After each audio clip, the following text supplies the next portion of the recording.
रखना है। जब मृत्यु का समय निकट आया तो पिता ने अपने एकमात्र पुत्र धनपाल को बुलाकर कहा कि बेटा, मेरे पास धन संपत्ति नहीं है कि मैं तुम्हें विरासत में दूं, पर मैंने जीवन भर सच्चाई और प्रामाणिकता से काम किया है, तो मैं तुम्हें आशीर्वाद देता हूँ कि तुम जीवन में बहुत सुखी रहोगे और धूल को भी हाथ लगाओगे तो वह सोना बन जाएगी। बेटे ने सिर झुकाकर पिताजी के पैर छुए। पिता ने सिर पर हाथ रखकर आशीर्वाद दिया और संतोष से अपने प्राण त्याग दिए। अब घर का खर्च बेटे धनपाल को संभालना था। उसने एक छोटी सी ठेला गाड़ी पर अपना व्यापार शुरू किया। धीरे धीरे व्यापार बढ़ने लगा। एक छोटी सी दुकान ले ली। व्यापार और बढ़ा। अब नगर के संपन्न लोगों में उसकी गिनती होने लगी। उसका विश्वास था कि यह सब मेरे पिता के आशीर्वाद का ही फल है, क्योंकि उन्होंने जीवन में दुख उठाया पर कभी धैर्य नहीं छोड़ा, श्रद्धा नहीं छोड़ी, प्रामाणिकता नहीं छोड़ी। इसलिए उनकी वाणी में बल था और उनका आशीर्वाद फलीभूत हुए और मैं सुखी हुआ। उनके वो मुंह से बार बार यह बात निकलती थी। एक दिन एक मित्र ने पूछा, तुम्हारे पिता में इतना बल था तो स्वयं संपन्न क्यों नहीं हुए, सुखी क्यों नहीं हुए? धर्मपाल ने कहा, मैं पिता की ताकत की बात नहीं कर रहा हूँ, मैं उनके आशीर्वाद की ताकत की बात कर रहा हूँ। इस प्रकार वो बार बार अपने पिता के आशीर्वाद की बात करता तो लोगों ने उसका नाम ही रख दिया बाप का आशीर्वाद। धर्मपाल को इसे बुरा नहीं लगता। वह कहता कि मैं अपने पिता के आशीर्वाद के काबिल नहीं हूँ, यही चाहता हूँ। ऐसा करते हुए कई साल बीत गए। वो विदेशों में व्यापार करने लगा। जहाँ भी व्यापार करता उससे उसका बहुत लाभ होता। एक बार उसके मन में आया कि मुझे लाभ ही लाभ होता है, तो मैं एक बार नुकसान का अनुभव करूँ। तो उसने अपने एक मित्र से पूछा, मैं ऐसा व्यापार बताओ जिससे तुम्हें नुकसान हो। मित्र को लगा कि इसको अपनी सफलता का और पैसों का घमंड आ गया है। इसका घमंड दूर करने के लिए उसका ऐसा धंधा बताओ कि उसका नुकसान ही नुकसान हो।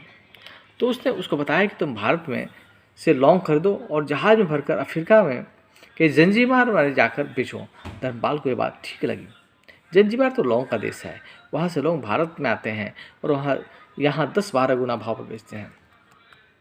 भारत में खरीद करके जंजीबार में बेचे तो साफ नुकसान सामने दिख रहा है। परंतु धर्मपाल ने तय किया कि मैं भारत में लौंग खरीद कर जंजीबार खुद लेकर जाऊंगा, देखूं कि पिता के आशीर्वाद का कितना साथ देता है।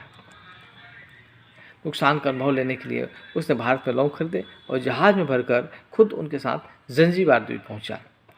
जंजीबार में सुल्तान का राज था। धर्मपाल जहाज से उतरकर लंबे और रेतीले रास्ते पर जा रहा था वहाँ के व्यापारियों से मिलने को। उसे सामने से सुल्तान जैसा व्यक्ति पैदल सिपाहियों के साथ आता हुआ दिखाई दिया। उसने किसी से पूछा कि यह कौन है। उसने कहा यह सुल्तान है। सुल्तान ने उसको सामने देखकर उसके पूछा। उसने कहा, मैं भारत के गुजरात के खंभात का व्यापारी हूँ और यहाँ पर व्यापार करने आया हूँ। सुल्तान ने उसको व्यापार समझकर उसका आदर किया और उससे बात करने लगा।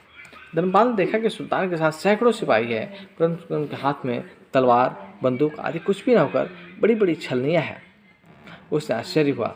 उसने विनम्रतापूर्वक सुल्तान से पूछा, आपके सैनिक कितनी छलनी लेकर कहाँ जा रहे हैं? सुल्तान ने हंसकर कहा, बात यह है कि आज सवेरे मैं समुद्र तट पर घूमने आया था, तब मेरी उंगली में एक अंगूठी यहाँ कहीं निकल कर गिर गई और रेत में अंगूठी कहाँ गिरी पता नहीं, तो इसलिए मैं इन सैनिकों को साथ लेकर आया हूँ। ये रेत छानकर मेरी अंगूठी उसमें से तलाश करेंगे। धर्मपाल ने कहा, अंगूठी बहुत महंगी होगी?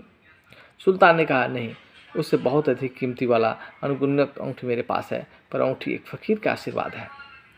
मैं मानता हूँ कि मेरी सल्तनत इतनी मजबूत और सुखी उस फ़कीर के आशीर्वाद से है, इसलिए मेरे मन में उस अंगूठी का मूल्य सल्तनत से भी ज़्यादा है। इतना कहकर सुल्तान ने फिर पूछा, बोलो सेठ, इस बार आप क्या माल लेकर आए हो? धर्मपाल ने कहा कि लौंग। सुल्तान के आश्चर्य का ठिकाना नहीं रहा। यह तो लौंग का ही देश है, यहाँ लौंग बेचने आए हो? किसने आपको सलाह दी? जरूर वह कोई आपका दुश्मन होगा।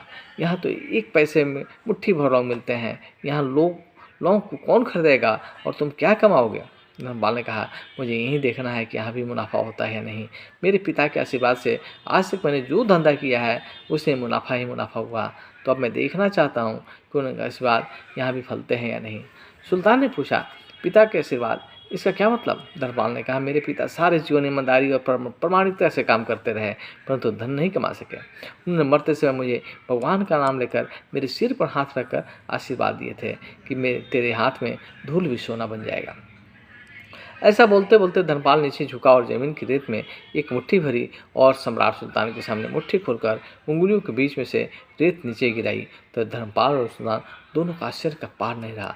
उसके हाथ में एक हीरा जड़ित अंगूठी थी। यह वही सुल्तान की गुम हुई अंगूठी थी। अंगूठी देखकर सुल्तान बहुत प्रसन्न हो गया। बोला, वाह खुदा, आपकी करामात का पार नहीं है। अब तो पिता के आशीर्वाद के को सच्चा करते हो। धर्मपाल ने कहा, फकीर के आशीर्वाद को भी वही परमात्मा सच्चा करता है। सुल्तान और खुश हुआ, धर्मपाल को गले लगाया और कहा, मांग सेठ, आज तू जो मांगेगा मैं दूंगा।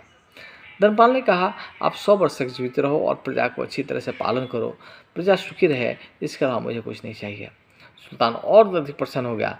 उसने कहा, सेठ, तुम्हारा सारा माल आज मैं खरीदता हूँ और तुम्हारी बहुमांगी कीमत देता हूँ। इस कहानी से शिक्षा मिलती है कि पिता के आशीर्वाद हो तो दुनिया की कोई भी ताकत तुम्हें पराजित नहीं होने देगी। पिता और माता की सेवा का फल निश्चित रूप से मिलता है। आशीर्वाद जैसी और कोई संपत्ति नहीं। बालक के मन में जानने वाली माँ और भविष्य को संवारने वाले पिता, यही दुनिया के 2 महान ज्योतिषी हैं। अपने बुजुर्गों का सम्मान करें, यही भगवान की सबसे बड़ी सेवा है।